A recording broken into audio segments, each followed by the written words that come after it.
Hello and welcome to History Through Question. Today's topic is conflict with the neighboring states.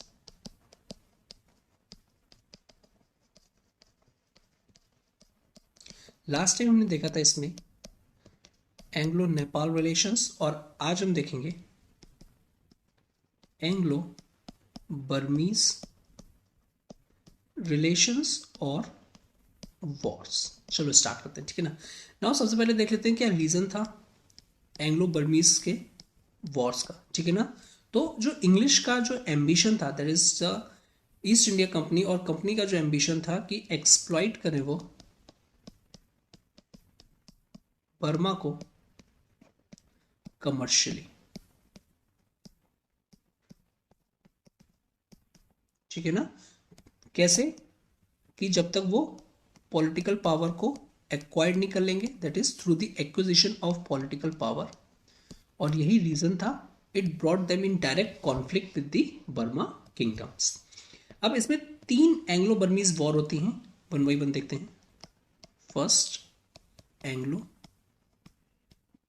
Burmese war, इसका जो time period है वो है 1824 से लेकर 1826। ओके, नाउ इसमें दैट इज द लॉर्ड एमर्स्ट, इन्होंने वॉर डिक्लेयर कर दी थी अगेंस्ट बर्मा, ठीक है ना, अगेंस्ट बर्मा।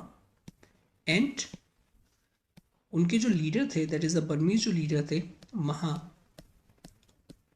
बुंडला, ये जो बर्मीज जनरल थे इनको डिफीट कर दिया गया था और मार दिया गया था इनको इन दी बैटल ऑफ डोनाबेन। ओके, उसके बाद फिर ट्रीटी साइन करी गई थी, एक इंपॉर्टेंट ट्रीटी जो कि काफी बार एग्जाम में पूछ चुके हैं in various examination, that is the treaty of Yandabo. और ये साइन हुई थी 1826 में, ठीक है ना। अब इसमें प्रोविजंस था कि इसके अंडर जो ब्रिटिश रेसिडेंट है वो स्टेशन रहेगा आपका कहाँ पे, आपका बर्मीज कैपिटल में। ओके ना। Next is second Anglo Burmese war, ये हुआ था आपका 1852 में।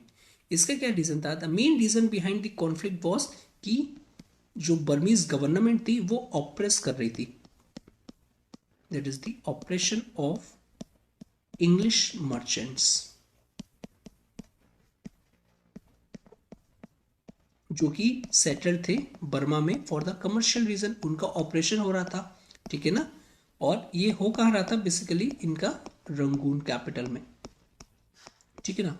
उसके बाद फिर लॉर्ड डलहौजी ने डिक्लेयर कर दिया आपका second war against the Burma. और काफी जो इंपॉर्टेंट उनके जो एरियाज थे that is the Martaban, Rangoon, Prome and Pegu, इन सबको एनेक्स कर लिया गया था, ठीक है ना। Now let's see the third Anglo Burmese war, इसका जो टाइम पीरियड है 1886। ओके, नाउ जो बर्मीज किंग थे that is the king थीबा,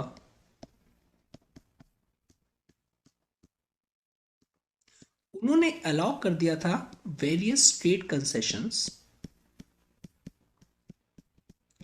French को, ठीक है ना, और इंग्लिश को डिनाई कर दिया था, ठीक है ना।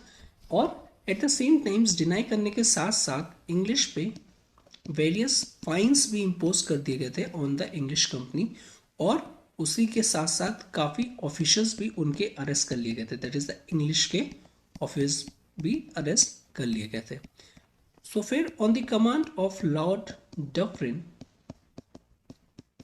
जो इंग्लिश आर्मी थे उन्होंने मार्च किया बर्मा में, अनऑक्युपाइड कर ली the capital city of Mandalay. Okay, as a result क्या हुआ, जो किंग ऑफ बर्मा थे ना उनको इम्प्रिजन कर लिया गया, ठीक है ना। तो किंग जो थे यहाँ पे इम्प्रिजन कर लिया गया उनको।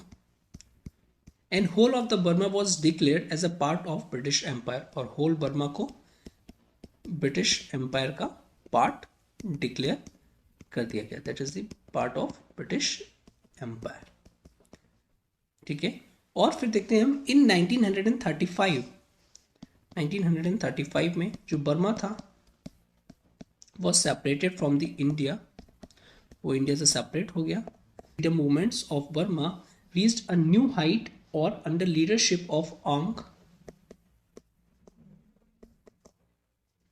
Burma got independence finally on 4th January 1948 में उनको अपना इंडिपेंडेंस मिला। Okay, so this about the Anglo Burmese relations और Anglo Burmese war. So if you like this video, please do like, share and subscribe, and thank you very much for watching this. Have a good day.